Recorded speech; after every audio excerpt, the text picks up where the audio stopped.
Hola, buenos días. ¿Me escuchan, por favor? ¿Me pueden decir si me escuchan?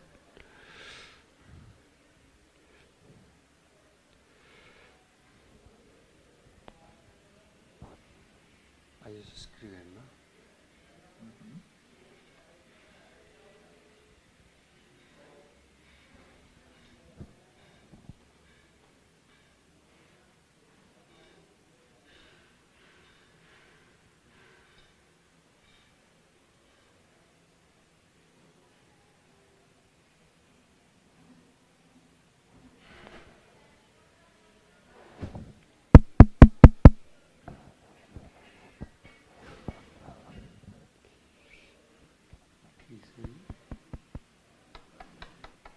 Sí, ahí se escucha.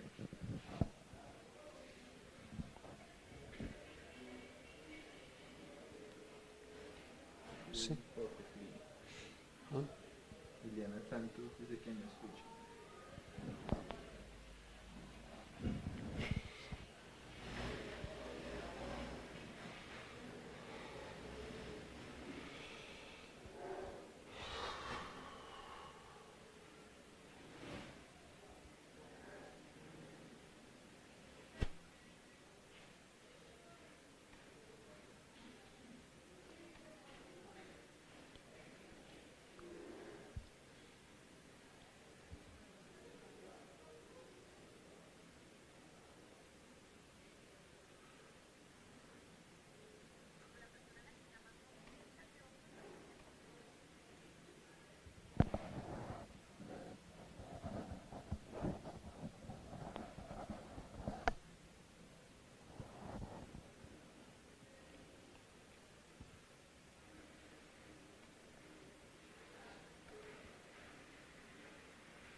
Appear, appear, sí, es otra forma.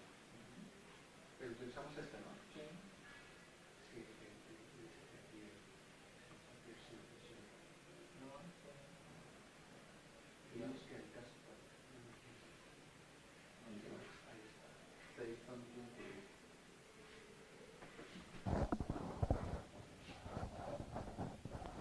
Okay, hello. I want to know if you can hear me clearly.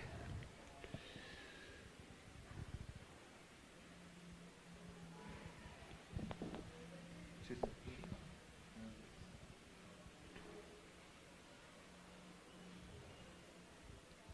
Clear. Absolutely. Okay. Thank you for the feedback. Today's workshop will be in Spanish, and tomorrow's workshop will be in English.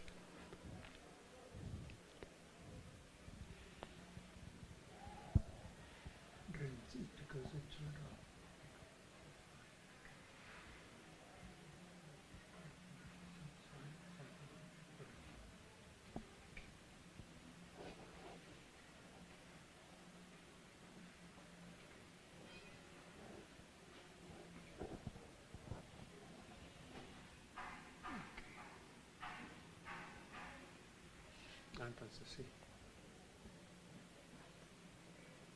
Ya está habilitado el chat. El chat.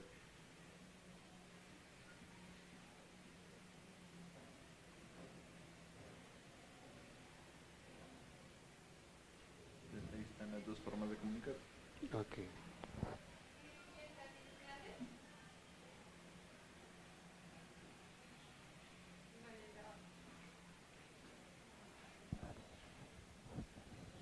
Si alguien tiene una pregunta, entonces que utilice el micrófono para que se escuche. Y aquí, digamos, de aquí para allá. De allá para acá sería por chat. Por chat. Es también bueno que el profe les aclare pues, si tienen alguna pregunta que la escriban en el chat. Okay, hello again. If you have some question to the professors, please write them.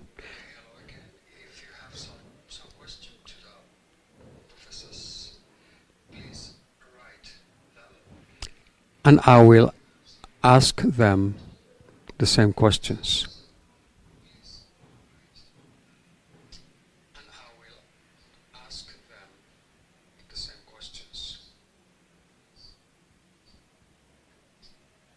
Listo, profe.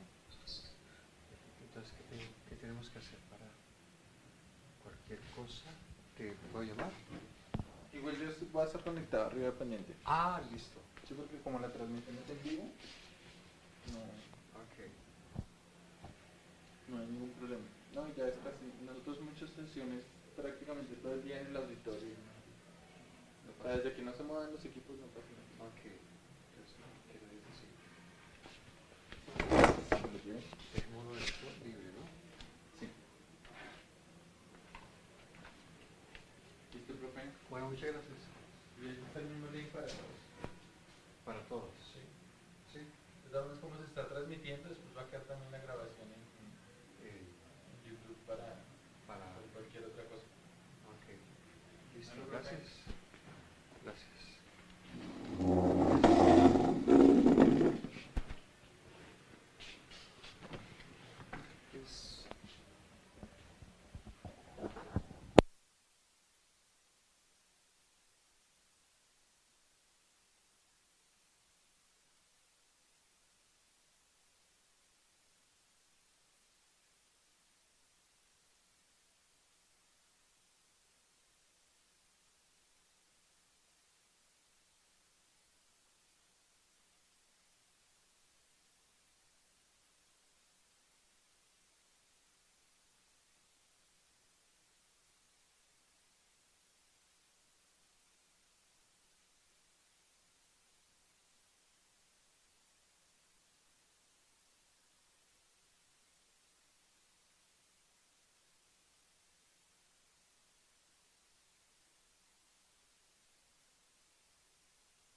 Hola, ¿me escuchas?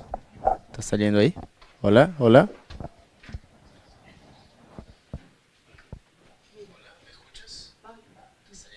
Muchas gracias.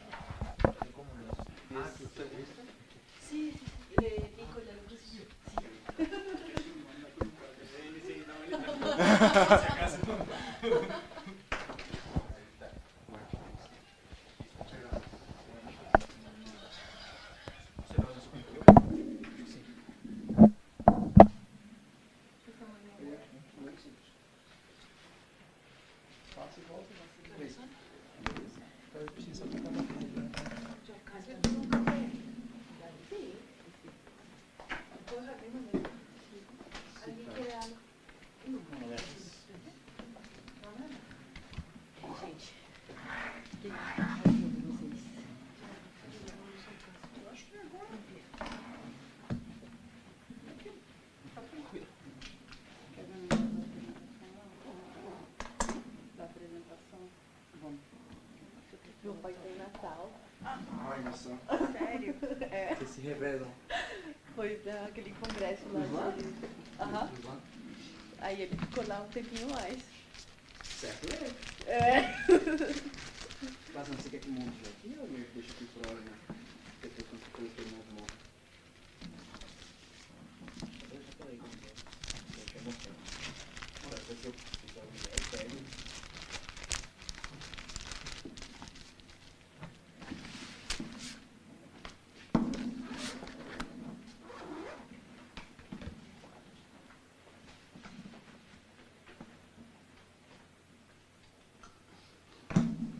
Tá um período bom pra visitar.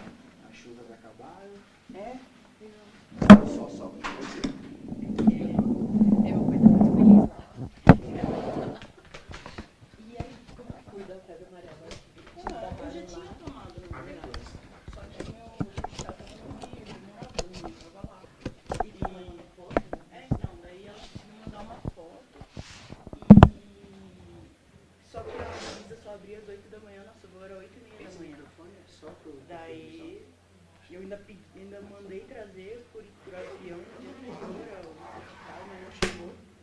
Falei, nossa gente, eu não vou, já tava falando para os pais de fazer aquilo, vamos separar as coisas sem fazer. Daí, mas foi no último segundo, eles já tinham embarcado, já estavam lá na fila de embarque, e eu cheguei correndo. Oh, meu Deus! E por sorte o voo atrasou 1 hora. Atrasou. Ainda bem, senão você não teria conseguido. Se tivesse no horário, eu não teria conseguido.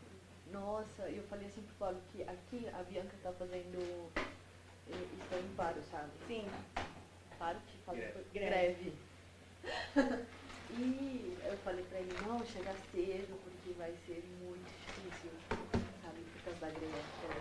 Então, Meu pai ficou, assim, quando foi pro Natal, ele tinha a viagem aqui da Bianca e ele teve que ficar um dia mais aqui. Ele chegou tarde no Natal.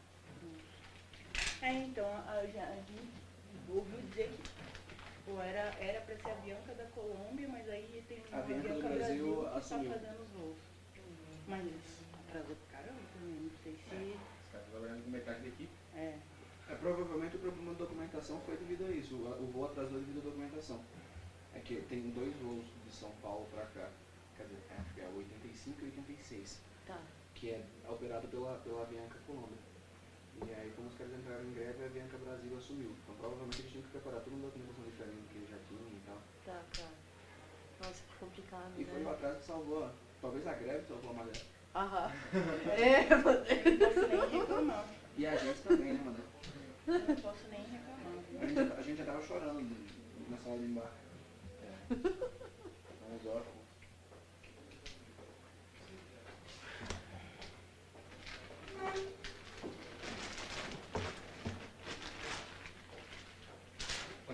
Buenos días. Onde vocês vão sentar? Eu vou sentar na Mas você pode sentir.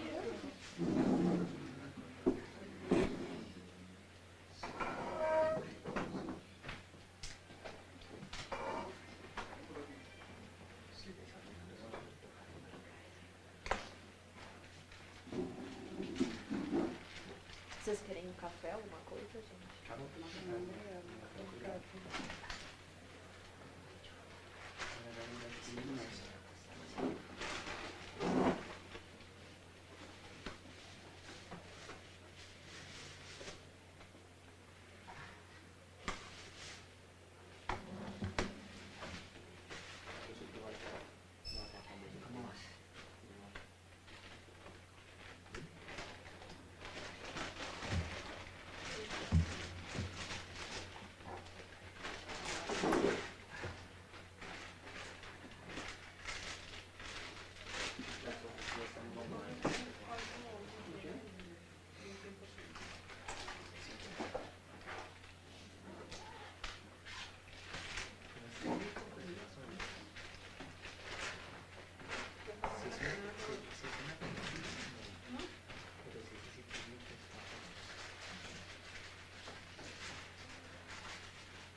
Tem dois?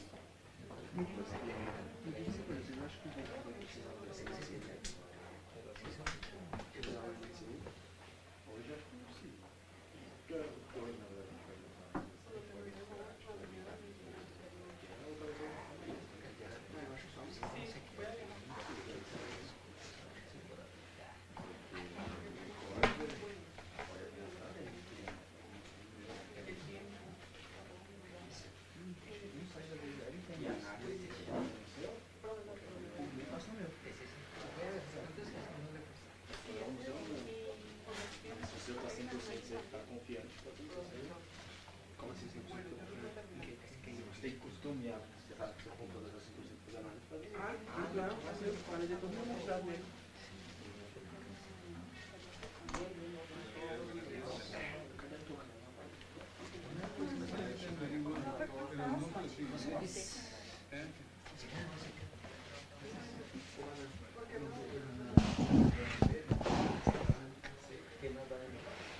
No sé, pero él le había dicho uno de los de semilla para decirle.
Hola, hola, hola, hola.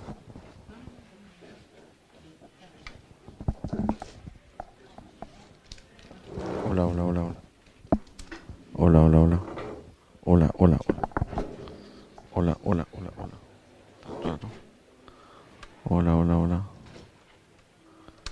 Hola, hola, hola. Hola, hola, hola, hola. Hola, hola.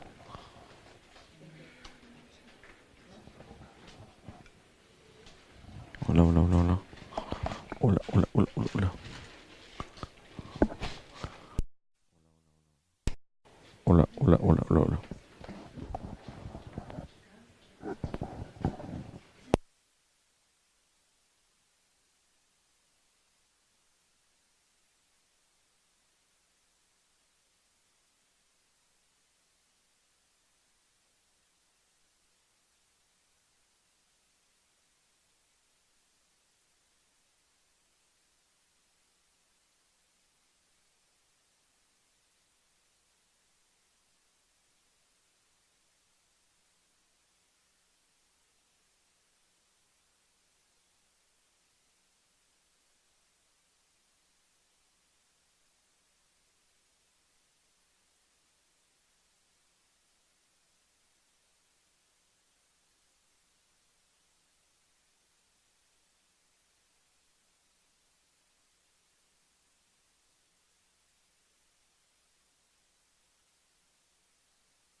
Hola, hola, hola, hola, hola.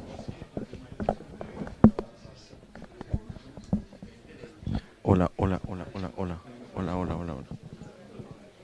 Hola, hola, hola, hola. Hola, hola.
Utilicemos el micrófono todo el tiempo.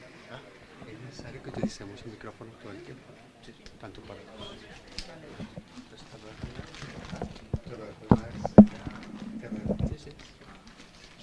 Sí, está bien.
Não tem esse daqui.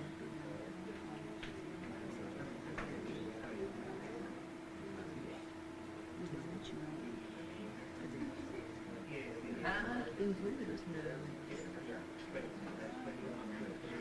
Olha só, aqui.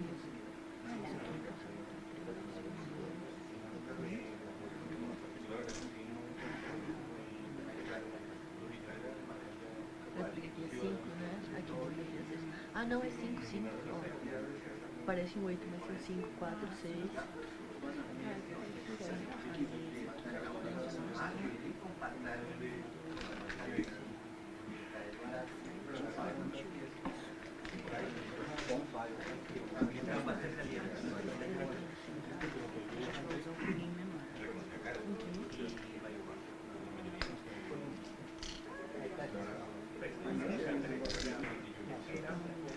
Pode botar no seu.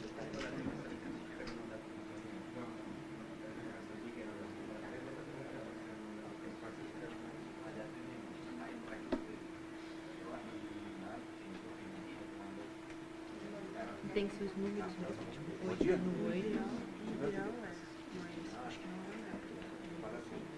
17, 21. A gente vai usar os números certos até 14. Aí você tem os números de 15 dias.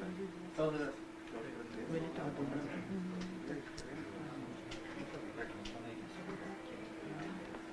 fazer uma parte mais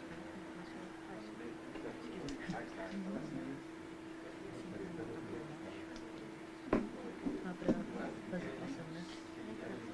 Por baixo de fio, assim, tá vendo? Porque senão fica enrolado, né? Tá. Os 4, assim, tá bem vertical.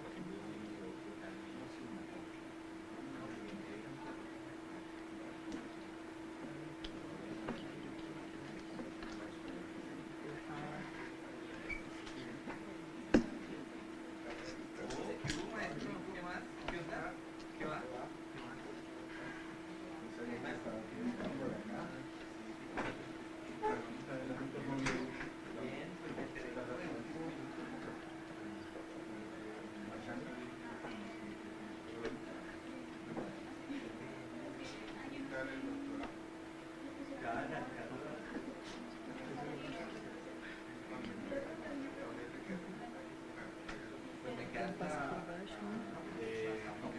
Seria o... Ele pode fazer o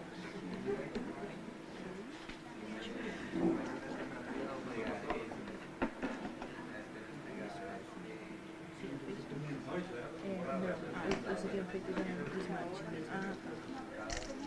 É, o Smart já. Aí esse aqui por baixo.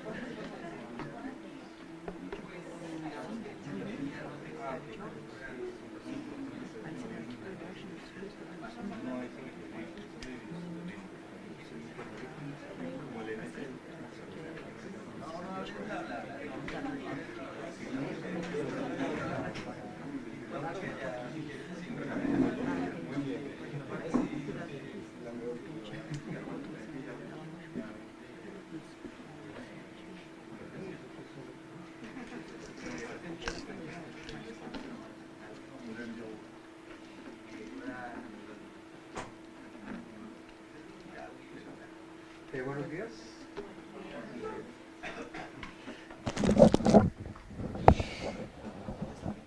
Muy buenos días a todos. Gracias por asistir a este simposio, este taller, perdón. Presento al profesor Francisco, quien va a hacer la apertura formal de este taller, que durará hoy todo el día y mañana todo el día. Bueno, gracias, doctor Mauricio. Buenos días. Reciban un saludo del doctor Miguel Otero Cadena, vicerrector de investigaciones de la Universidad del Bosque, y de todo el equipo de la vicerrectoría. Continuando con nuestro proceso de fortalecer la investigación en la universidad, las convocatorias de investigación que realizamos cada año, pues tienen el propósito de cualificar y fortalecer el trabajo de los grupos de investigación y a sus docentes especialmente. Hoy nos encontramos para dar continuidad a un proyecto de investigación titulado Efectos de señales estáticas evolutivamente relevantes, sexo, dominancia y atractivo en el procesamiento cortical de rostros humanos, PCI 2016-8835, el del investigador principal, el profesor Benio Valderrama. Este proyecto tiene mucha importancia para la vicerrectoría y para la universidad, y por eso hemos invitado a varias personas que vienen a contribuir a este proceso. Equipo, y parte del proyecto de investigación era que se capacitara a los investigadores en esta herramienta o en este software que les va a ayudar a desarrollar no solamente este proyecto, sino muchos más. Y para eso contamos hoy con la presencia de bienvenidos de Daniel, de María Adelaida y de Paulo, que van a acompañarnos estos 2 días. También quisimos con el investigador principal del proyecto de investigación, pues que superáramos un poco más, no solamente que la capacitación fuera para los integrantes del proyecto, de los investigadores, sino que también se invitaran a otras personas para que nuestra capacitación tuviera un mayor impacto. Y es así como nosotros estamos favoreciendo ahora en las convocatorias la capacitación del recurso humano de la universidad. Estamos empeñados en mejorar las capacidades investigativas a partir de estos procesos de formación. Antes las convocatorias, gran parte del dinero se iba, que también se fortalecía más para viajes, para socializar resultados de la investigación. Ahora estamos con la meta de que tenemos que fortalecer las capacidades a partir de estas experiencias de formación. Entonces, bienvenidos. Damos también saludos a miembros de otras universidades, de La Sabana, del Rosario. ¿Cuál otra universidad tenemos acá? De Minuto también, bienvenidos a esta universidad.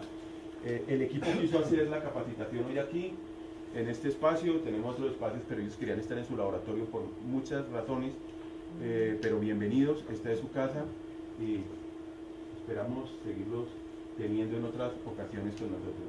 Muy amable y muchas gracias. Gracias.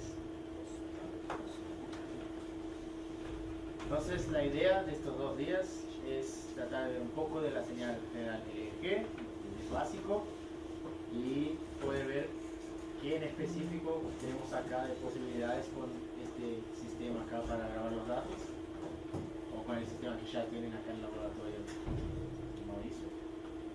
Y también tratar de ver mañana más de VCI, o sea, esas posibilidades de control de algo con la señal cerebral. Entonces en este primer día vamos a hacer un poco más de IRP y señal general y análisis de datos, para mañana poder hablar un poco más y dar ejemplos de VCI, de ese control. ¿Okay? Yo voy a hablar en español, mis compañeros van a hablar en inglés, pero a cualquier momento pueden interrumpir, hacer preguntas en español, en inglés, o nos comunicamos de cualquier manera. La idea es que sea bien informal, que todos puedan manifestarse y sacar todas sus dudas. Entonces es como si fuera una conversación, ¿ok? Esa es la idea. Nosotros somos ustedes de Brasil, pero de los laboratorios diferentes. Yo soy de la Universidad de São Paulo, trabajo con EFG, FNIRS y Resonador. No sé si quieran presentarse. Yo soy Pablo Bazán. Hola,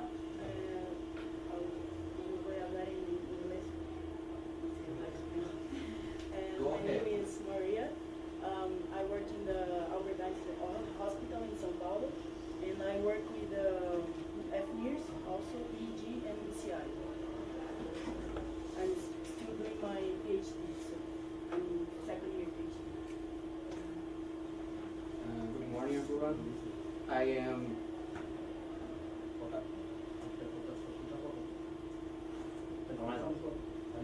Okay, my name is Daniel. I am from Federal University of Rio Grande do Norte, which is in the northwest part of Brazil. My background is in physical education. I am a third year PhD student, and we work with neuroscience applied to exercise.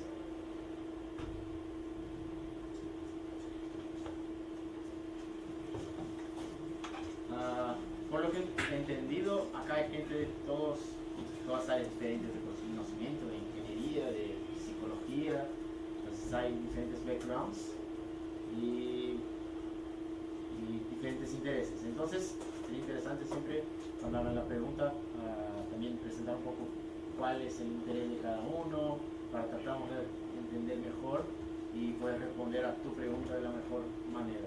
¿Okay? ¿Todos están escuchando bien? Allá también, ¿sí?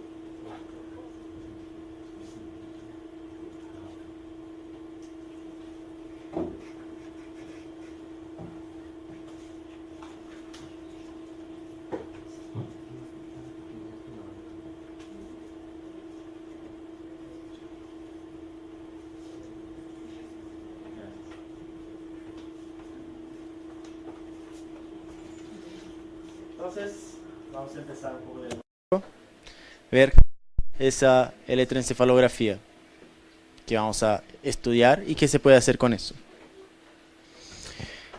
La primera cosa que tenemos que tener en consideración es que vamos a tratar de medir la señal eléctrica en la cabeza, ¿ok? Pero la señal eléctrica que vamos a medir acá puede venir de varios lugares diferentes. Podemos tener interferencias de la luz, de las luces, del sistema eléctrico que tenemos, del aire acondicionado, del ascensor, de todas partes eléctricas que tengamos en nuestra sala. Pero no es eso que queremos medir. Queremos tratar de medir las señales biológicas. Pero mismo las señales biológicas tenemos diferentes señales eléctricas. Entonces tenemos actividad de los músculos, que es más fuerte todavía que la actividad del cerebro que vamos a mencionar. Y después tenemos la actividad cerebral que queremos medir. Entonces esto nos muestra que de las señales todas que estamos tratando de agarrar, estamos tratando de seleccionar bien solamente la señal del cerebro, que es una señal que no es tan fuerte. Entonces tenemos que hacer un ajuste muy bueno de impedancias y de preparo del sujeto para conseguir agarrar la mejor señal, ¿ok? Entonces, sobre esa actividad eléctrica que vamos a querer medir, ¿de dónde viene? La señal que agarramos con el EEG principalmente viene de neuronas que tengan orientación que sea a través de la cabeza, o sea, tienen que apuntar hacia el electrodo. Eso porque si no están en una dirección única y si no están apuntando al electrodo, el campo eléctrico, el campo electromagnético que se va a generar no va a agarrar acá en la cabeza, en el scalp, ¿ok? Entonces por eso tiene que tener esa orientación. Entonces si tenemos neuronas que están en caminos opuestos, la señal se va a anular, la señal eléctrica, una anula la otra. Entonces eso ya nos muestra que necesitamos de actividad de varias neuronas disparando, o sea, cerca de 1 a 6 centímetros cuadrados de corteza que tenga señal para agarrar. Entonces no tiene una gran precisión espacial esta técnica. Además de eso, la señal que vemos con el EEG es más relacionada con los potenciales postsinápticos, ¿ok? Con el local field potential. Y eso se ve bien acá en estos gráficos, en que comparan diferentes mediciones de la señal eléctrica, o sea, de una medición intracelular con los potenciales de acción, acá la señal extracelular y acá la señal del EEG en la cabeza. Entonces se ve que la señal tiene relación con la frecuencia de disparos que tenemos acá. Eso va a cambiar el potencial extracelular, y esto está más relacionado a la señal que vamos a medir el EEG, pero depende de la dirección de las neuronas que vamos a tener, del número de neuronas, cuán sincronizadas están esas neuronas. ¿Okay? Cuanto más sincronizadas, más fuerte va a ser la señal. Si no están tan bien sincronizadas, la señal va a ser un poco más simple. Y entonces, por estas características, una de las células que más agarramos señal son células piramidales. ¿Ok?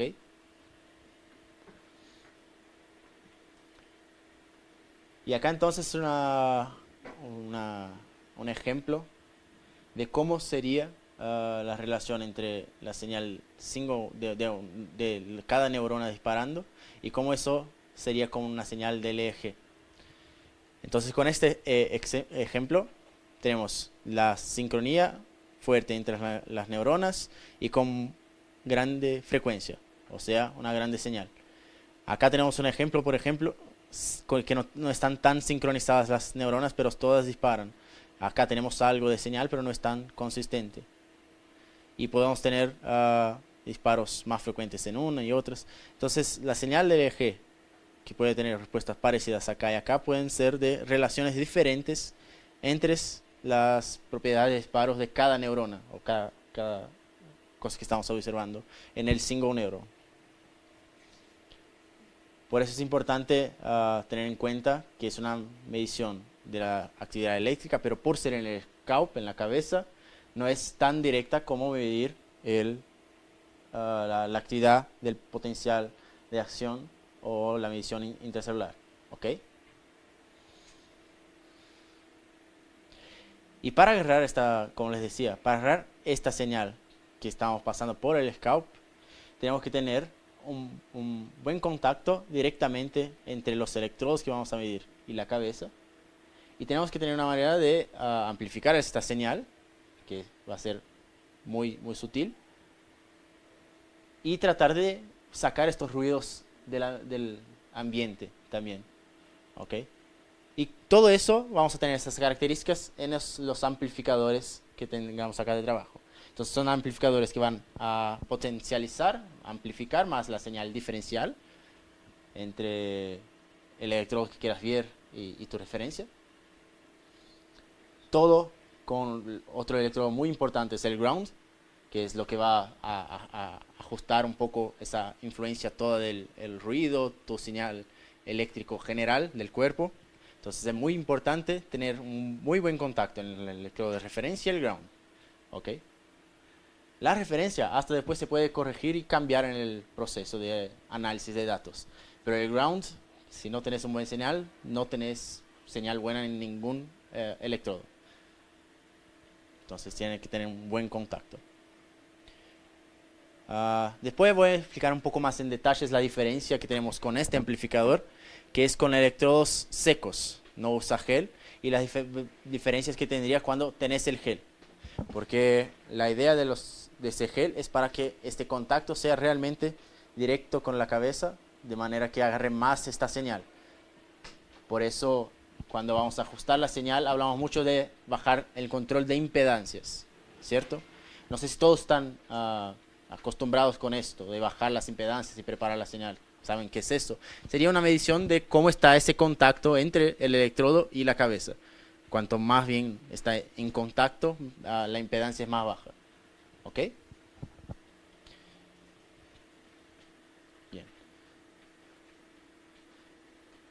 Pero la diferencia acá tenemos dos cosas. Los electrodos activos, que tienen un circuito de control de impedancia, de conversión de impedancia, que permite agarrar mejor la señal, sacando el ruido, mismo con impedancias un poco más altas. Y los electrodos secos también son hechos para trabajar con impedancias un poco más altas, por la punta que tienen, que hace un contacto diferente en la cabeza. O sea, es una ventaja para facilitar el proceso de montaje. Ok. Pero entonces vemos un poco la idea general de qué medimos del EEG. Pero eso nos apunta a un problema que tenemos, que ya empezamos a ver acá, que la señal que vemos puede tener diferentes respuestas de todas, pocas neuronas sincronizadas o más neuronas no tan sincronizadas, van a tener señales parecidos. Eso en un canal. Por eso, cuantos más canales tengas, más fácil de tratar de corregir, identificar qué es tu señal original en el cerebro. Y eso también está relacionado con esto. Además de la señal de número de neuronas que tengan y cuán sincronizadas están, esas neuronas pueden ser vistas como dipolos eléctricos. Y estos dipolos es que van a generar de manera lo que vemos en nuestros electrodos. Entonces acá es un ejemplo bien sencillo, solo para dar una idea del problema que tenemos. Que la señal que podríamos agarrar en 3 electrodos así, sería igual si tenemos 2 dipolos, uno en cada hemisferio con una intensidad mediana, o si tendríamos un dipolo muy fuerte en el medio. La señal en los 3 canales sería igual. Entonces no tenemos una respuesta única, una reconstrucción única de la respuesta eléctrica, de cómo sería el modelo de la respuesta eléctrica de esos dipolos con pocos canales. ¿Okay? Entonces la idea es que para hacer una buena localización de fuentes y estudio de esos dipolos, necesitas más canales, porque cuantos más canales tengas, menor la chance de que la señal tenga más de una combinación de dipolos que les explique. Y siempre es importante acá llevar en consideración que por la anatomía que conocemos del cerebro, se espera un tipo de señal. Entonces eso es muy importante también en nuestros estudios, tener una hipótesis para poder corregir cuál sería el modelo que está de acuerdo con mi hipótesis. En general, un modelo que tiene una señal unipolar en el medio de la cabeza no es algo que se espera, porque esperamos que tenga algo localizado en los hemisferios y no en el medio. ¿Okay? Entonces eso también trae información. Bueno, la señal de EEG es una señal bastante tradicional, que ya tiene casi 100 años ahí de uso, pero tiene muchas aplicaciones clínicas. O sea, la persona mira la señal y puede identificar un punto de epilepsia o alguna otra característica de sueño y cosas así. Pero lo que tratamos de hacer más con BCI o mismo con desarrollo ahora de comparación de sujetos, controles y pacientes, es tratar de tener una medida cuantitativa del EEG. O sea, el nombre EEG cuantitativo, que es una cosa que deben escuchar ahí en sus trabajos, es simplemente la idea de pasar de esa mirada de la señal como una cosa más clínica y simplemente de ver de manera general si podés identificar un momento de epilepsia, un momento de sueño, para, bueno, yo quiero tener una respuesta objetiva que caracterice a mi sujeto, mi momento ahora. Entonces voy a tratar de ver cuánto de poder tiene en tal frecuencia, voy a tratar de ver cómo es la distribución de esta concentración de corriente en mi cabeza, en cada frecuencia diferente. Voy a tratar de cuantificar la amplitud de mi señal asociada a un estímulo que le doy. Entonces todas esas características que son mensurables y objetivas son lo que vienen del EEG cuantitativo. O sea, es tratar de conseguir esta medida con algún proceso matemático para tener una medida objetiva de comparación. Eso se usa bastante, por ejemplo, cuando se puede hacer, por ejemplo, un resting state y tenés una base de datos de cómo se espera que sea una señal promedio de esas características, o sea, de frecuencia alfa, beta en diferentes regiones cerebrales de un sujeto control. Y cuando vas a mirar algún sujeto de tipo de estudio con alguna característica de autismo o cosas así, puede ser que tenga diferencias, ¿cierto? Entonces, una de las posibilidades de un neurofeedback, por ejemplo, es hacer eso, tratar de tener la señal que esperas del grupo control y tratar de entrenar tu sujeto para que llegue a ese nivel de señal. Entonces, eso es la idea una de las ideas del eje cuantitativo, ¿cierto? Pero más que eso es esa idea de tener medidas objetivas de nuestra señal, ¿ok? Entonces, a partir de esa señal que estamos viendo de la local field potential, ¿qué podemos analizar? Esa es la gran pregunta y ahí vamos a tener la parte de la tarde de hoy, mostrar un poco más del análisis en sí. Pero voy a dar unos ejemplos rápidamente ahora. Entonces, acá hay una lista de cosas que se pueden hacer de análisis de datos. Como les decía, las frecuencias diferentes, si miramos la señal, podemos identificar o momentos de epilepsia o acá como niveles de atención o de sueño, ¿ok? Eso es lo que ya es más tradicional. Pero más que eso, podemos tratar de agarrar esta curva y hacer un espectro de frecuencia y tratar de llegar a estas respuestas de cuánto tengo de poder en cada frecuencia sobre toda mi cabeza y saber esa distribución espacial que tenemos acá. ¿Okay? Eso sería un análisis de frecuencia con FFT, Fast Fourier Transform, que la idea es pasar de una señal de voltaje a lo largo del tiempo para una señal de frecuencias que tenemos en nuestro dato. ¿Okay? Cambias el eje que estás trabajando.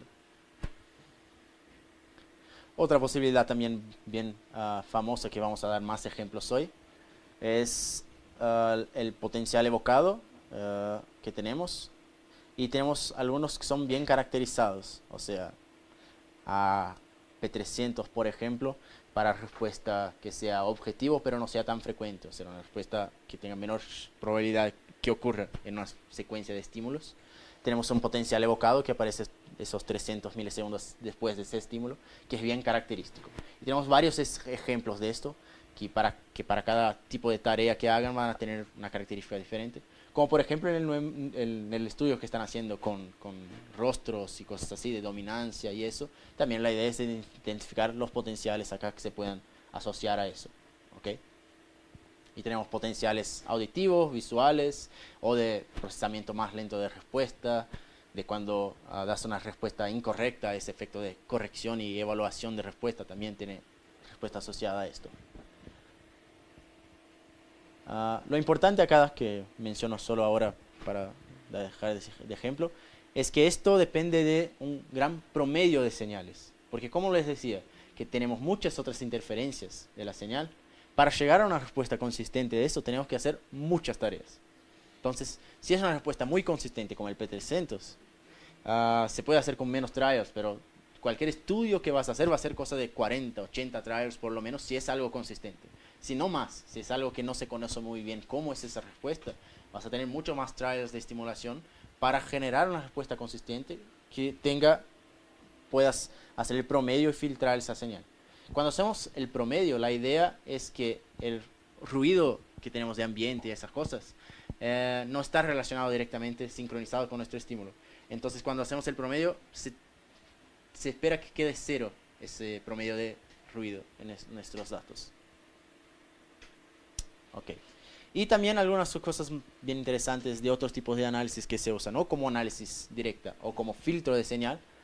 Por ejemplo, el Independent Component Analysis, que es una manera de tratar tus datos de manera más exploratoria, para tratar de ver qué tipos de señales tenés que forman esta señal del eje, o sea, qué señales están mezcladas para llegar a esta señal que observas en el eje, y tratar de separar eso y ver. Entonces eso se sirve para sacar algunos artefactos de tu señal, por ejemplo, artefacto de movimiento ocular, pero también se puede hacer un análisis para identificar, bueno, tenemos una señal acá que identifica una componente que tiene una topografía en mi cerebro de esta manera, y ahí identificas una característica de tu señal.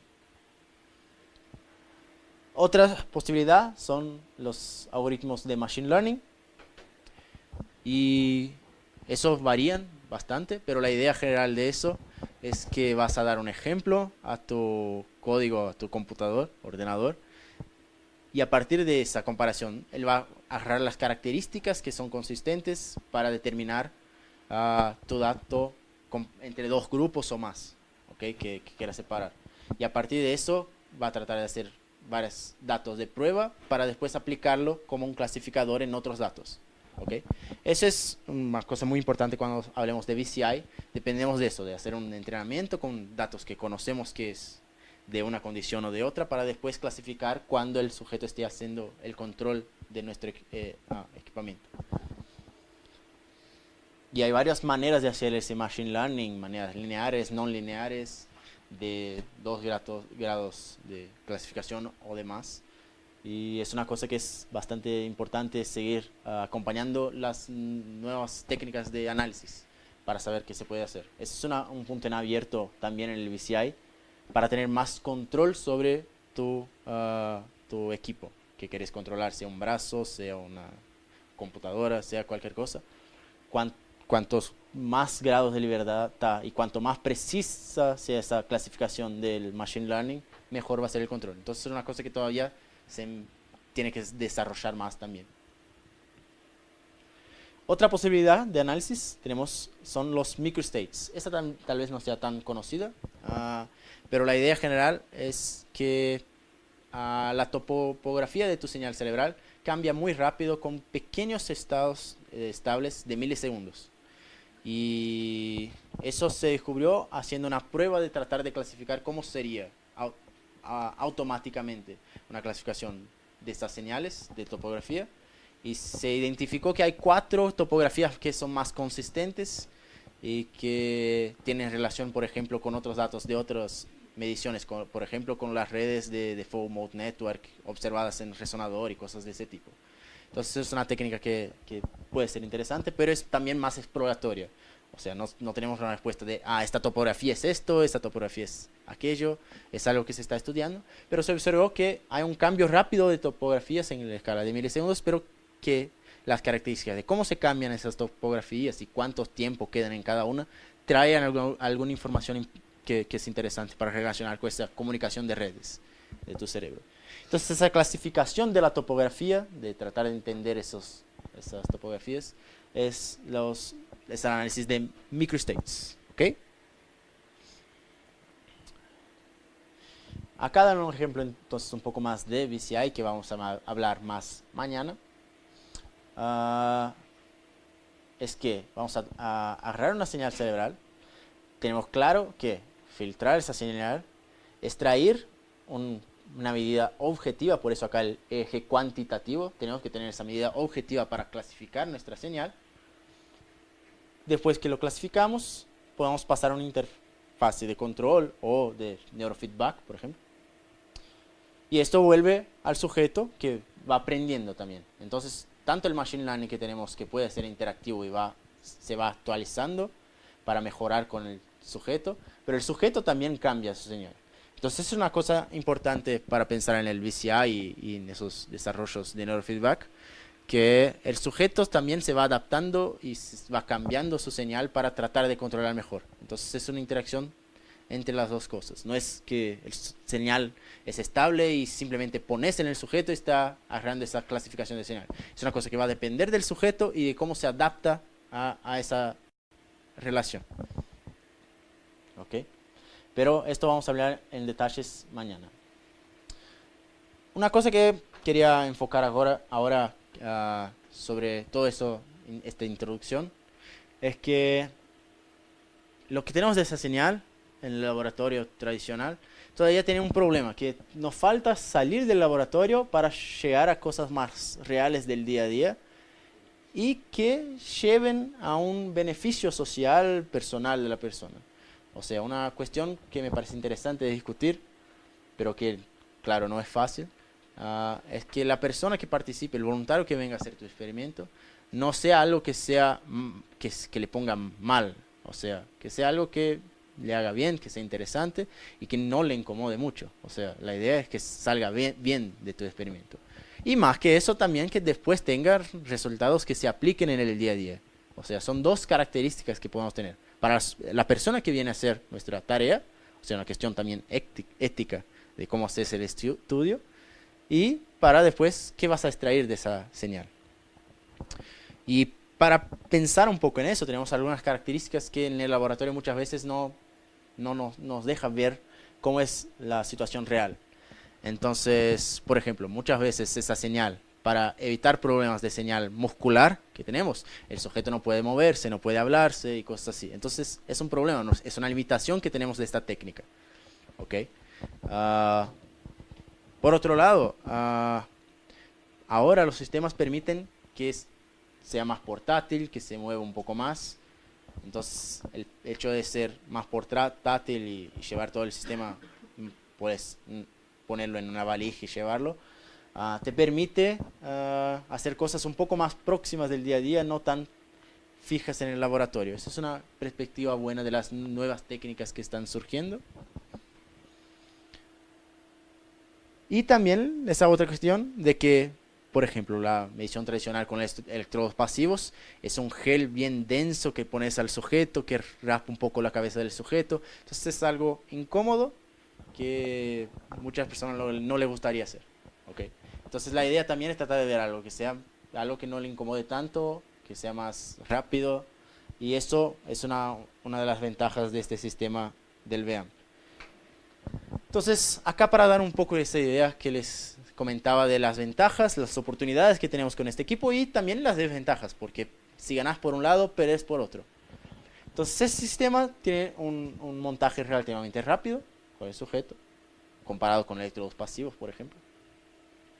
Es hecho para trabajar con impedancias altas, que les decía, o sea, la idea no es quedar ajustando la impedancia en este sistema de bajar la señal, y sí, simplemente poner y mirar si la señal está bien, no las impedancias. Es hecho para trabajar con impedancias altas. ¿Cuál es la ventaja de esto y la desventaja de esto? Es que es más fácil para montar y no tienes que preocuparte tanto como preparar el sujeto. Por otro lado, es un sistema por trabajar con impedancias altas que va a tener un poco más de problema con artefactos. Y por esa cuestión en la mayoría de los casos se recomienda estudiar frecuencias entre 1 y 40 Hz con este sistema, porque ahí sacas mucha parte de la interferencia de los artefactos eléctricos de la red eléctrica que tengamos, o de frecuencias lentas, también muy lentas. Entonces es una respuesta que este sistema no es enfocado directamente en eso, y sí las análisis más tradicionales de alfa, beta o RPs más tradicionales también. Eso es importante porque hay algunos ejemplos de RPs, por ejemplo, que son de respuesta lenta. Entonces, esos RPs específicos de respuesta muy lenta no se va a quedar tan bien por esa cuestión de calidad de señal en esas frecuencias con este tipo de electrodo. Otra cosa interesante de este sistema, que para hacer ese contacto, él usa una punta en los electrodos, que es una punta de oro, que es esférica o semiesférica, para tener un buen contacto. Y ese tipo de punta, la diferencia entre usar un electrodo que es solamente de plata y cloreto de plata, o con punta de electrodo también, cambia un poco también los efectos de pila que puede tener en el contacto con la cabeza de acuerdo con las impedancias. Entonces eso también está relacionado con las frecuencias que se puede trabajar un poco. Entonces las frecuencias bajas y de drift de C que se podría inducir también están relacionados con ese tipo de punta que se usa. ¿Okay? Este sistema en específico del VAMP tiene la ventaja de ser muy versátil, porque trabaja con todos tipos de electrodos, secos, pasivos, activos. Y tienen también, además de las entradas de los electrodos, tienen entradas para 2 canales auxiliares que se pueden conectar, por ejemplo, a mediciones miográficas. Si quieren, por ejemplo, ver cómo es una respuesta asociada a un movimiento de brazo, tener la respuesta del músculo y simultáneamente la respuesta del eje. Y también tiene, claro, la entrada de triggers para tener las marcas de cada tarea que van a hacer y investigar. Por su tamaño es relativamente fácil de llevarlo, no es algo tan grande y tan difícil de instalar. Entonces, acá en la foto no sé si da la idea bien. Pero el eje es este acá.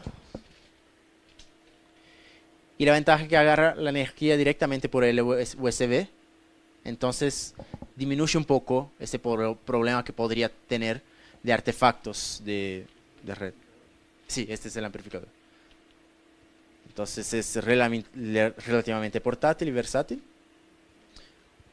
Y agarra la señal, como les dije, por el USB directamente del computador que van a usar para grabar el dato. Entonces no necesita batería o ninguna otra conexión. Directamente por el USB agarra la señal y la conexión de energía. Esa es una ventaja también para tratar de contornar esos posibles problemas que tendrían de más artefactos con los electrodos secos. Por otro lado, además de las frecuencias que podemos analizar con este sistema, también tenemos que pensar en dos cosas. Que el número de canales que tenemos acá con este sistema son solo hasta 16 canales. Entonces es un sistema pensado más para hacer experimentos que sean para ser rápido y que tengan una señal más general y más fuerte. O sea, para hacer VCI, por ejemplo, que trabajan muchas veces con frecuencias alfa, que son más características, o cosas, por ejemplo, como les decía, el P300, que es muy característico también, detecta muy bien. Porque no necesitas muchos canales, puedes poner canales enfocados, por ejemplo, en la región visual y agarras muy bien el potencial evocado de eso. O puedes tener una respuesta general de frecuencias, que es más de atención, va a ser en toda la corteza. Entonces, con pocos canales distribuidos, puedes agarrar bien toda la señal y tener una buena respuesta. Pero eso para cosas más consistentes. Con ese sistema no se hace tan bien, lo que les decía, no se puede hacer esa reconstrucción de dipolos, de localización de fuentes. Son pocos canales, entonces hay muchas posibilidades de combinaciones de dipolos para tratar de restringir. Entonces eso se pierde un poco de localización. No sabes exactamente de dónde está viniendo tu información del eje. Y eso no sé si quedó claro cuando les expliqué, pero la idea es que un canal acá agarra señal de toda la cabeza. O sea, no solo de la cabeza, lo que les decía, de todo el ambiente en que estamos. O sea, agarra toda la señal eléctrica comparada con el ground, ¿cierto?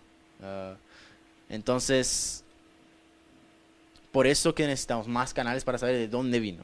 Claro que se espera de cierto punto que las neuronas que estén cerca acá de la corteza y orientadas a ese electrodo son los que más influyen en ese canal.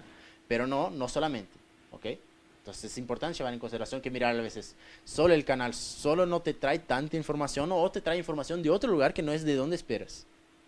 Un ejemplo interesante de eso son a veces los potenciales auditivos que se pueden esperar. Porque muchas veces se esperaría que estaría acá la señal. Y a veces se ve respuestas acá de los potenciales auditivos. Pero eso es por la orientación de las neuronas acá. Están acá, pero por su orientación inducen señal acá muchas veces. Como si fueran dos dipolos acá, sí. Y ahí vas a agarrar señal acá arriba, por la orientación de las neuronas. ¿Ok? Entonces eso es importante llevar en consideración. Y hay una otra cuestión. Lo que les decía de la punta. Acá después en la demo le vamos a mostrar con más calma. Pero es que para ajustar estos electrodos al sujeto, tenemos puntas de diferentes tamaños. Entonces ponemos estas puntas de oro al contacto del eje. Y esto después de un tiempo, claro, la idea es ajustar de manera que no le quede muy apretado, pero que haga buen contacto. Y esto después de un tiempo, si es un experimento largo, empieza a incomodar. ¿Okay? Entonces para tareas muy largas también tienen que llevar eso en consideración cuando van a planear. Claramente no es un tipo de punta de electrodo que se puede usar con sueño. O sea, para estudios de sueño necesitas algo que no incomode el voluntario, que se pueda apoyar, y este tipo de punta no es para eso. ¿Ok?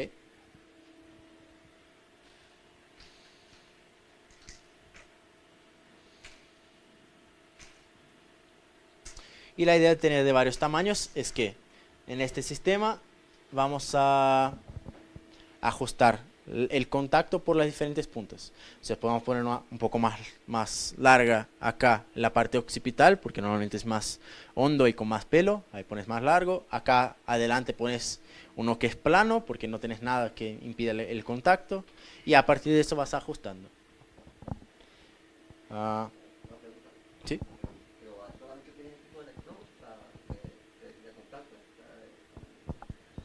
hay varios tipos de... Este, Para hacer otro tipo de pruebas. ok, sí. Este es esto que le mostraba de las puntas, es para los electrodos secos. Este sistema, como les dije, trabaja también con electrodos pasivos y activos. Acá en el laboratorio tienen también un conjunto de electrodos activos, que es la idea del electrodo activo es lo que les decía de la impedancia. O sea, para compensar un poco la cuestión del ruido del artefacto que tendrías por impedancias más alta, tiene un conversor de impedancia integrado acá, un circuito conversor de impedancia. Este aquí, ¿no? Entonces acá en este circuito es un conversor de impedancia que trata por su ajuste de más o menos filtrar un poco la señal que sea de artefactos, de acuerdo con las diferencias de impedancias. ¿Ok? Entonces, si es una señal que es consistente en la cabeza, la impedancia va a ser baja, no lo va a filtrar. Si es de que viene de una impedancia más alta de un artefacto, va a ser más diferente entre los canales. Y ahí con eso con ese conversor de impedancias, filtra un poco ese efecto.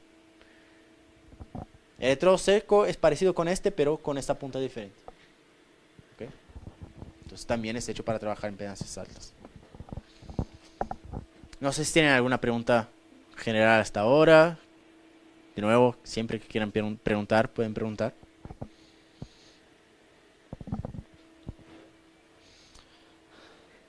Vamos a hacer. Y es importante entonces para... okay. Vamos a mostrarles, depende del sujeto. Y... sí, es el problema del sujeto siempre porque lo que pasa de esas puntas es que tenemos, por ejemplo, una combinación de puntas que es más comunes, o sea, bien menores acá, más largas acá y más o menos medianas acá. Pero puede ser que la anatomía de la cabeza sea diferente, la distribución de pelo sea diferente y tienes que cambiar las puntas. Y eso puede depender si tienes que cambiar más puntas para tener mejor señal, va a demorar más. Pero a veces si no necesitas cambiar puntas es ponerlo, ajustar si la señal que tienes que ajustar para que dé bien es el ground y el reference. Y en este sistema de electrodos secos muchas veces se usa acá en las orejas. ¿Ok? Entonces tenés lo que tenés que limpiar bien y tener un poco de contacto mejor son esos ground y reference, porque si no vas a tener más problemas de esos artefactos. Y el sistema hasta tienen un gel que se puede usar, que se recomienda principalmente para el ground y reference, por eso, pero en general no hace falta ponerlo a los otros canales. Tiene un gel que se podría usar para tratar de mejorar un poco esa señal, pero en general no hace falta. Y es un gel que se aplica muy poquito con un pincelito. ¿Okay? Y para entonces del montaje, van a tener ejemplos, por ejemplo, de gente que ya está acostumbrada con su tamaño y de puntas, que agarra y lo pone. Y listo. O sea, es ponerlo, dejar las puntas que queden bien apoyadas y listo. Pero hay gente que vas a tener que llevar como 15, 20 minutos para identificar qué punta tenés que poner. Eso va a depender un poco de ese proceso de identificar la punta y ajustar bien la señal. Ya que estamos hablando de eso, una cosa que van a ver para los que ya están acostumbrados con señal del eje y principalmente que ya usan el Brain Amp de acá de este laboratorio, que la señal del Brain Amp, ni bien la mirás, es más directa que la del Dry Electrodes del V-Amp. O sea, van a ver que hay más artefactos. Pero lo que vamos a tratar de hacer aquí es mostrar que mismo con esos artefactos se puede detectar un ERP después cuando vas a analizar esos datos. O sea, la primera impresión puede no ser tan buena cuando miras el dato online, pero se puede extraer y filtrar y analizar bien ese dato. Entonces, todo eso que les comenté hasta ahora del origen de señal y cómo funciona el amplificador, las puntas de los electrodos, es un poco para llegar acá. Nosotros cuando vamos a tener que hacer una investigación, planear nuestra tarea, vamos a tener que pensar en todas esas características. Saber bien cuáles son las limitaciones de la técnica del eje, o sea, qué señal que se puede agarrar con eso, las limitaciones del equipo que tenemos, del V-Amp, del Ring Amp, de cualquier eje que vamos a usar, cuáles las posibilidades y oportunidades que tenemos con ese sistema. Acá los que les comenté un poco, la reproducibilidad y la sensibilidad de la tarea que vas a hacer y del equipo que tenés.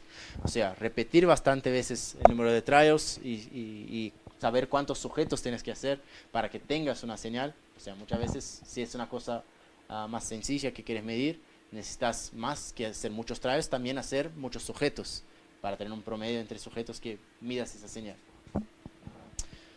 Y para todo eso, siempre, de planificar la investigación, tener una pregunta clara. ¿Qué queremos mirar en este cerebro? ¿Qué queremos ver acá? ¿Para qué podemos elegir? ¿Cuál método de análisis nos va a responder? Si es un análisis de frecuencia, si es un análisis de potencial evocado, si es otro tipo de análisis de Merkle States. ¿Qué medición cuantitativa nos responde nuestra pregunta? Y claro, siempre una cuestión que es interesante es pensar la influencia que nuestra investigación tiene en los objetos, sea puntual, sea a largo plazo. O sea, pensar cómo eso está influyendo. Vamos a dar las próximas presentaciones, vamos a hablar más de eso. María Dele me parece que tiene ejemplos muy interesantes de los efectos que pueden tener una investigación que a veces ni se espera, pero efectos positivos que puede tener el BCI, por ejemplo, en un sujeto. Y entonces son cosas de ese tipo que son interesantes para mirar. ¿Alguna duda? ¿No? Entonces me parece que vamos a hacer la presentación ahora con María Delia. Va a empezar un poco a hablar de ERPs. Entonces ahora vamos a cambiar de idioma, va a presentar en inglés, pero pueden preguntar en español sin problemas, cualquier cosa yo traduzco. Entonces nos vamos comunicando.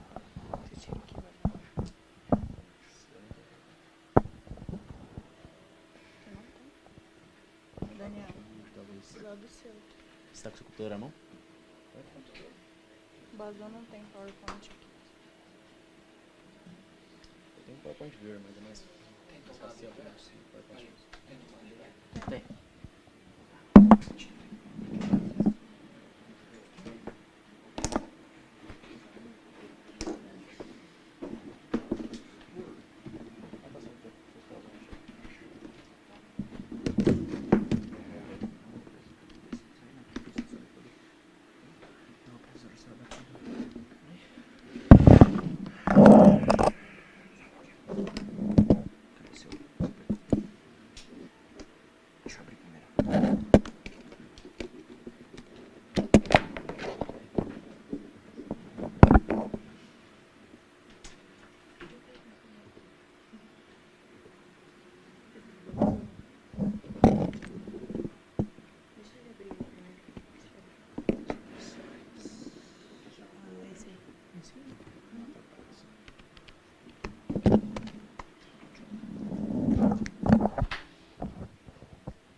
Hello, good morning. Like I said, my name is Maria Delia. So my background, I forgot to tell it before, my background is in engineering. So I'm an electrical engineer. And I did my master in neuroengineering in São Paulo. And now my PhD is also in neuroengineering, but with rehabilitation and well-being. So I'm going to talk a little bit about event-related potentials. So I believe it's something you are interested here in trying to do. This is just like when we think about ERPs, we think about some kind of wave that's going to happen after a stimulus or something.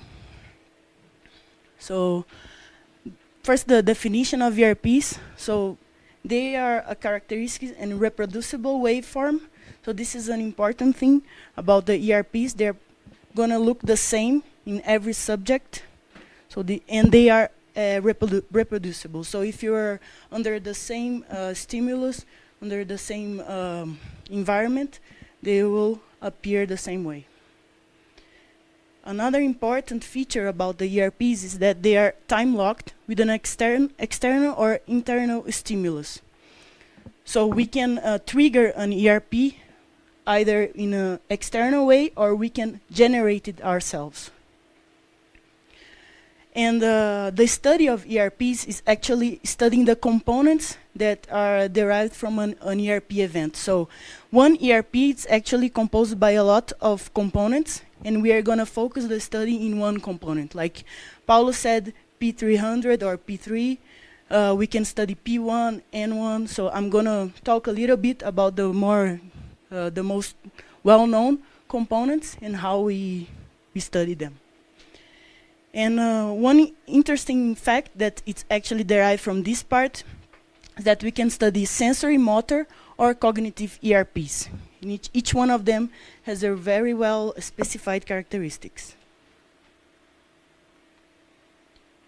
So why study ERPs in this case? So the important part is that we can understand cognitive process to stimuli. So because ERP, it's a temporal scale, it's very fast, like Paulo said before. It's an EEG temporal, so it occurs in milliseconds.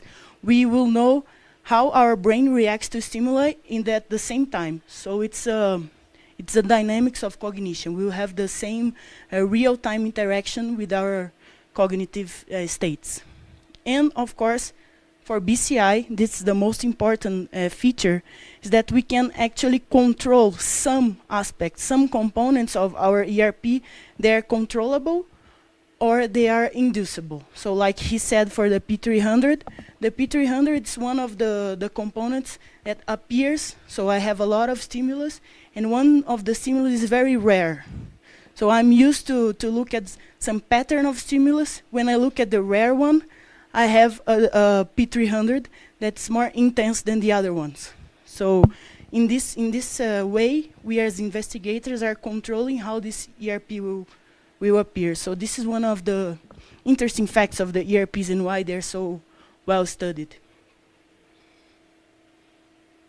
So here's the waveform that Paulo already showed before. So these are some of the components. Like P1, these first components are normally related to the external stimulus, and they will appear in a more, how can I say? They are not very related to cognitive processing. They will appear before we even know what's really going on. So that's the interesting part of the P1. I will talk a little bit more later. So the important things is that the labels of the ERPs, they're not linked to what's going on in the brain. It's just a positive or negative peak. And the number, it's just the sequence on what they're appearing on.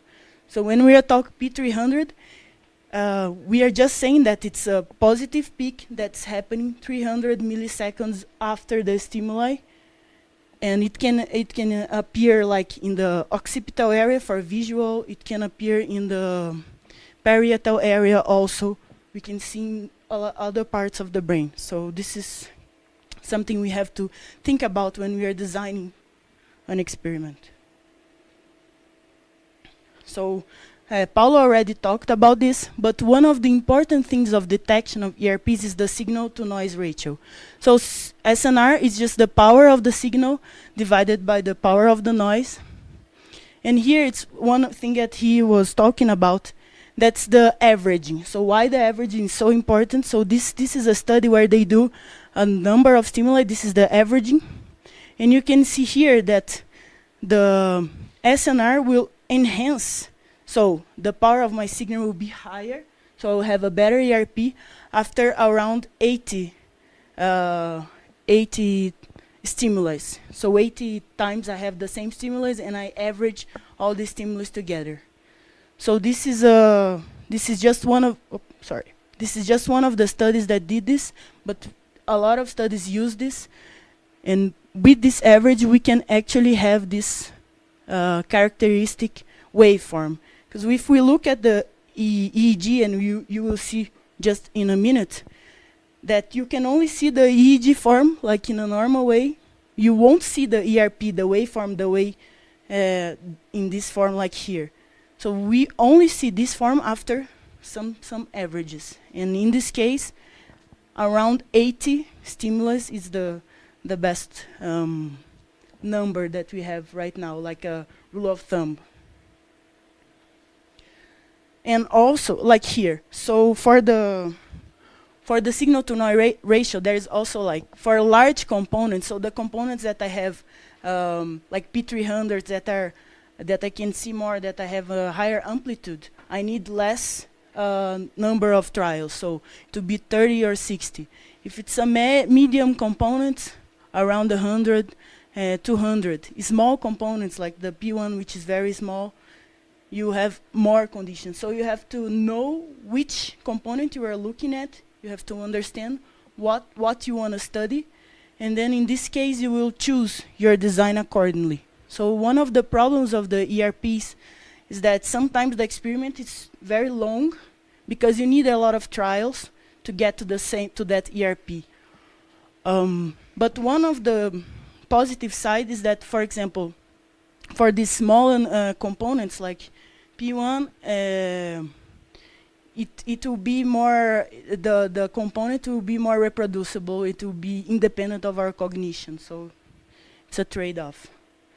And of course, for psychiatric patients, and if you have another type of patient that have some cognitive impairment, you need to rethink your experimental design and understand how long it takes to that patient to get to the ERP that you want to see.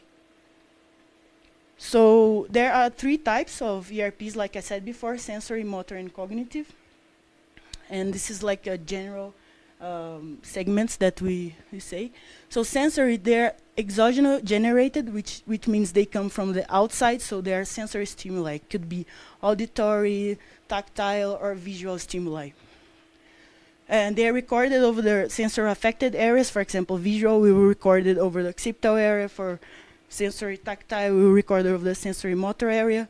So that's, and of course, Paulo said that something interesting, that you have to know what is your ERP for designing your experiment. For example, some of the auditory ERP you won't see over the parietal auditory cortex, you will see more over central cortex. So you have to understand a little bit about the ERP before starting the experiment, starting the electrode position especially. So they are the earliest components, as I said before. So they appear here around 100 or 200 milliseconds. And here's just a work that's showing that, for example, you can modulate your response.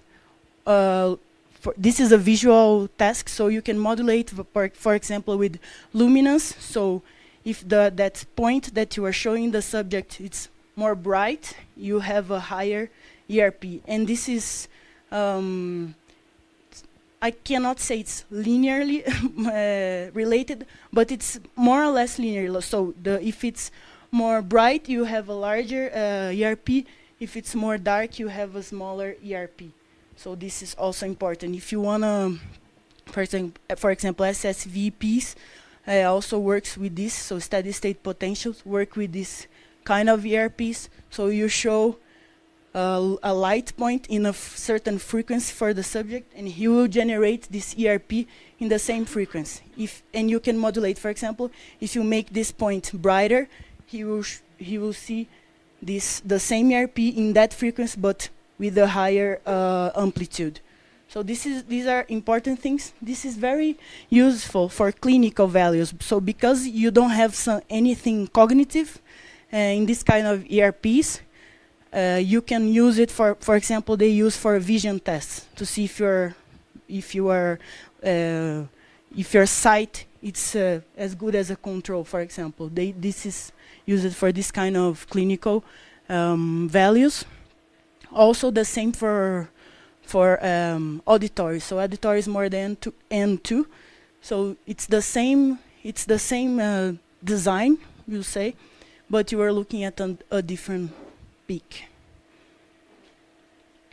The motor ERP, they are related to movement tasks. And one of the most prominent ones are the ERD and ERS. One of the problem of this is that they are endogenous generated, so it's something that we are doing the movement. So in this case, for example, so every time we do a movement or we think about doing, we decide to do a movement, we will have this kind of ERP. So we have a desynchronization around the motor area followed by a synchronization. So this will happen around, the whole ERP happens around 2 seconds after the stimuli. This is one of the most used motor BCI ERPs. So one of the problem of these ERPs is that because it's endogenous and we need to generate it, let me take a step back. If you move your arm, you will generate this.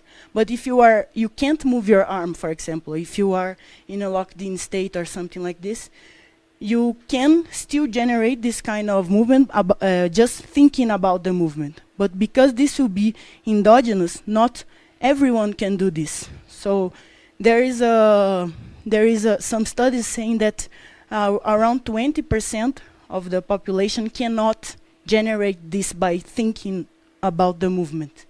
But this will appear if you make the movement anyway. Of course, this is a cortical wave, so a cortical signal. So this only happens if you have to decide about the movement, if you think about the movement. This is not an automatic movement.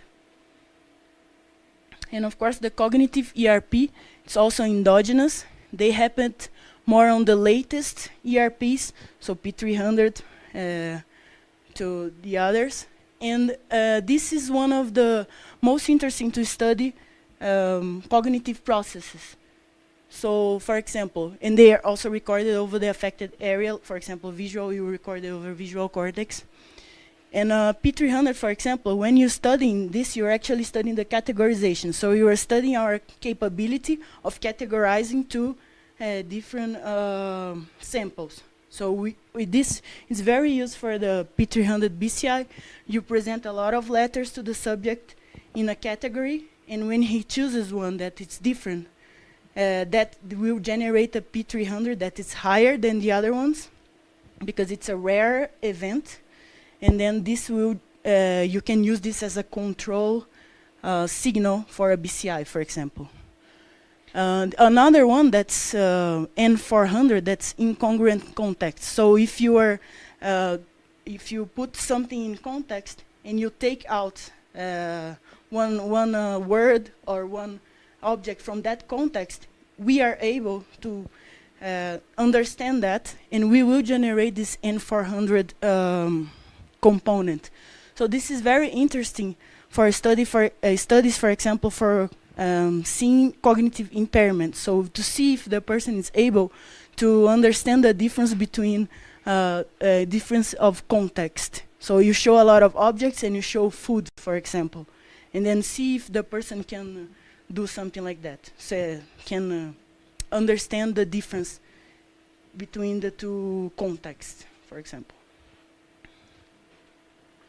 Okay, so this is, do you have any questions about ERPs? This was a very, ERPs are very interesting in a way to study cognitive, to study sensory, especially sensory if someone is impaired and you want to see if there are still some sensory fibers. This also can be used with ERPs. But also it's very tricky to implement, so that's why we're going to show some hands-on here, how to do the averaging, how to analyze. And that's our next step, but before that, I want to know if you have some questions. If you have, yeah.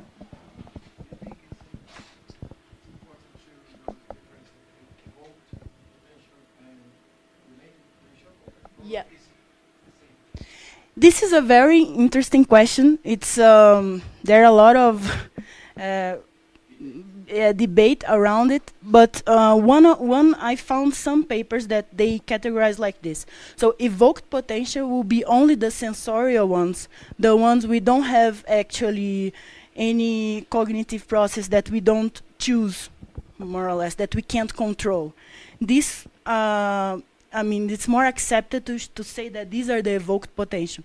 But it's also not wrong if you say it's evoked-related potential. But you are right. I mean, mostly when you see in a paper talking about evoked potential, it's about the sensorial ones, the ones we don't have control over it. And the other ones we categorize as ERPs. So EPs, the evoked potential, will be like a subgroup of the ERPs. Yes, more related to, yeah, you can't control. Like if someone will show you a very bright point, you will have a P1, you will have a react to it that's, you can't control it. Yeah. Unless you close your eyes, yeah. Then we will show you some auditorial stimulus and you can't do it. Any other questions before we go to some hands-on? Okay. So this is just a figure to show how we are gonna do the hands-on here. So we are gonna show visual stimuli, and we are looking for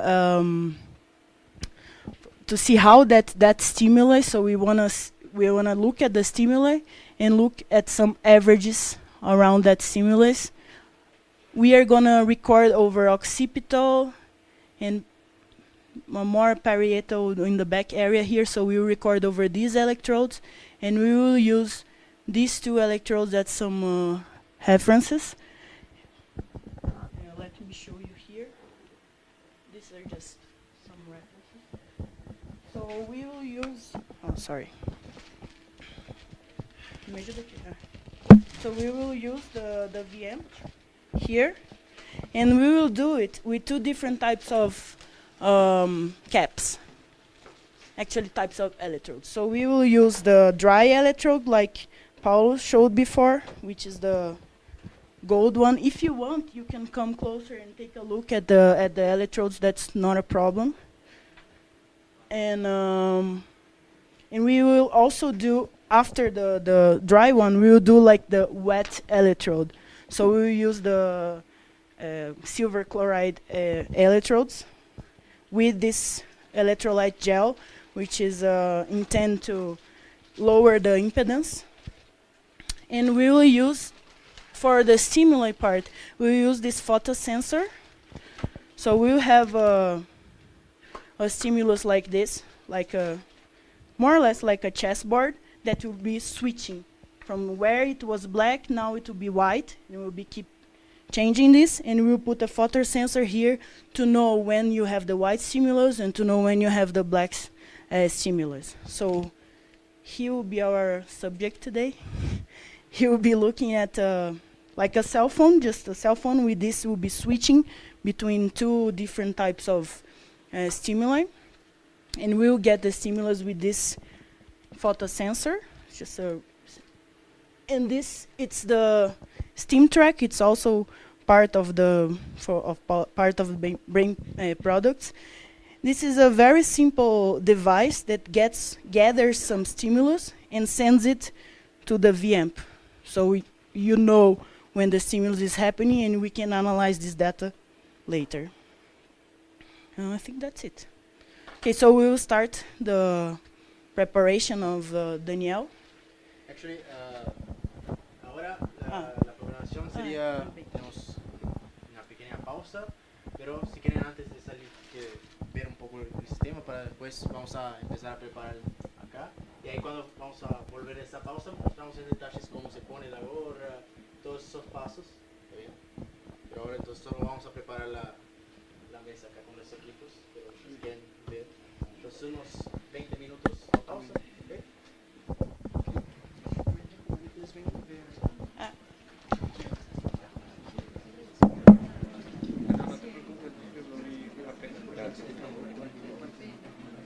Hay un